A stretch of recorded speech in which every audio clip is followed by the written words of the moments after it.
ডলফিনটা তো জঙ্গলের মতন, হেডা জঙ্গলের মতন। আরে এই বাবু, এই সারাদিন না তো বাইরে তুই তুই করো কেন? হ্যাঁ, গরম লাগে না? দূর কিছু জিগালেই আউ আউ করে। আমার বাসায় অনেক বড় ফ্যান আছে জানো, অনেক জোরে জোরে বাতাস খেতে পারবা, বুঝছো? যাবা আমার বাসায়? চলো। পানির নিচে ডলফিনটা তো জঙ্গলের মতন। আম্মু, এই আম্মু, আম্মু কি হয়েছে? জলদি আমার ফিটারটা নিয়ে আসো তো, ওটা একটু খাওয়াইতে হবে।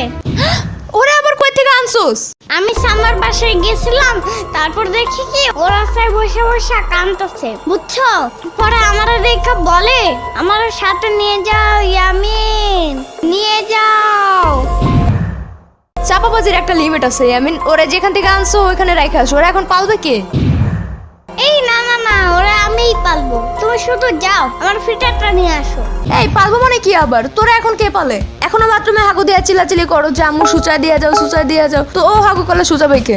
উফ, ওরে হাগু করতেই দেব না, বামে কষ্টি মাইরা দেব, বুঝছো? তাহলে তোরও কষ্টিপ লাগাই দেই, আর সুচানো লাগবে না। উফ, আমার এত কথা বলতেছো কেন? সাম্বা ওটা একটা কুকুর ঢুকা আনছে, ওরা কিছু বলছে নানু? এই সাম্বার তুই এক নাকি? ওরা এখনো তোমার মতো দুধু ভাত আর ডাল ভাত মাখায় খাওয়া দিতে হয় না, ওই নিজেই সব করতে পারে। এই এমন চুপ থাকো, হাত দেওয়া ভাত না খাইলে কিছু হয় না, বুঝছো? ও আমার সাথেই থাকবে, বুঝছো আম্মু? যা যা পাল, পরে বড় কুকুর এসে যখন বলবে যে আমার বাচ্চা দাও তখন বুঝবি। বড় কুকুর আসলে একটু দেখো আম্মু, ঠিক আছে? পারুম না। এই পারবা না কেন? বড় কুকুর আসলে আমি ভয় পাবো না, ফুসফুস করে ভাগা দিবা, ঠিক আছে? আই আমি গেলাম, আমার টাইসনের সাম্বার সাথে দেখা করাইতে হবে। এখন আবার কুত্তা নিয়ে কই যাস? কুত্তা বলো কেন? ওর নাম টাইসন, বুঝছো? ঠিক আছে টাইসন, এখন বাইরে গেলে টাইসনের মা এসে খাবলা দিয়া ধরবে না তোরা? খাবলা কি আম্মু? মানে জোরে খামচে দিয়ে ধরা। তাহলে এটা বলতে পারো না? খাবলা টাবলা কি বলো আবার? উফ ধুর, এই যাও তো, যাও যাও।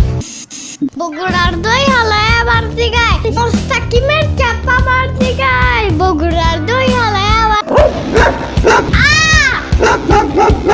না না না না, চেতো না, আমি ব্যাপারটা বুঝে বলতেছি। থাকটা কিছু বোঝানো লাগবে না।